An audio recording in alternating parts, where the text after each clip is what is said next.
English Language and Literature Institute. Today, I am beginning a new video series on books and reading. And the first book which I am about to take is Oscar Wilde's The Picture of Dorian Gray. Oscar Wilde cannot be described in few words. He was the genius, a very witty man. And this was the only novel he wrote which was published in Lippincott's monthly magazine in 1890. But then it was not taken well. People condemned it, criticized it for its immoral views and indecency. It became so controversial that it was called back from the selling stations. Then Wilde revised it, added more chapters to it, and then it became a classic. It has the Faustian idea of selling the soul to the devil.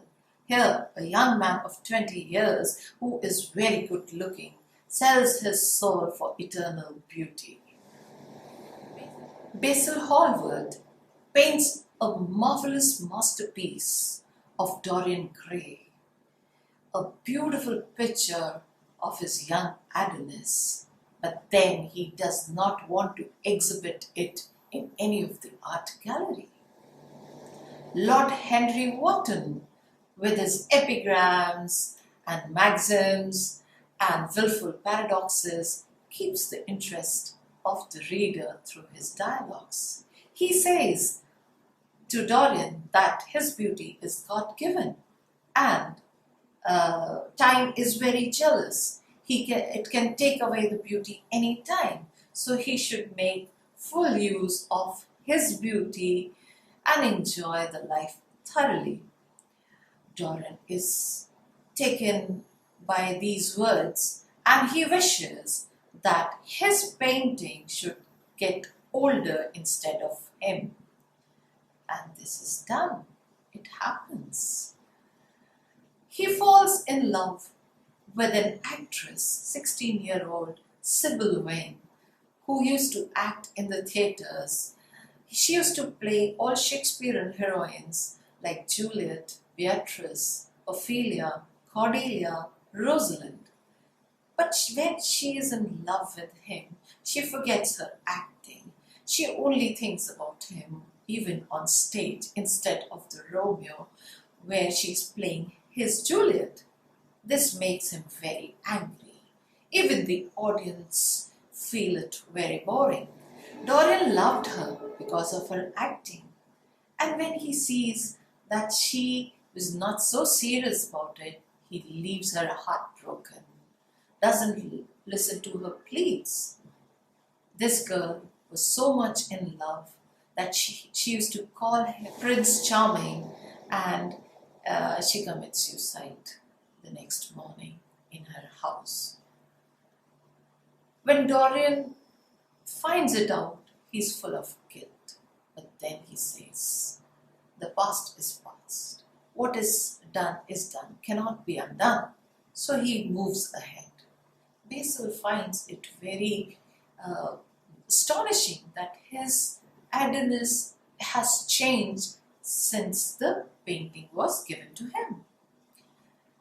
Now, he keeps the painting inside the room, locked away from the people. He doesn't want anybody to see it because the painting has started showing some signs of aging and some signs of sense. There are two kinds. The signs appear on the face of a man either when he grows old or when he commits some sins. The signs of aging are like shallow eyes, the wrinkles, dry face. But the signs of sins are the cruel lip line and the smirk which comes on the face, the cruel smirk. So the painting started showing all that. Lord Henry presents him a yellow book, which is full of hedonistic philosophy, where beauty is preferred over morals. So he starts living that kind of life. He's talked about everywhere. People condemn him for his corrupted life. But when they see him, they cannot believe that this. He makes the onlookers feel guilty.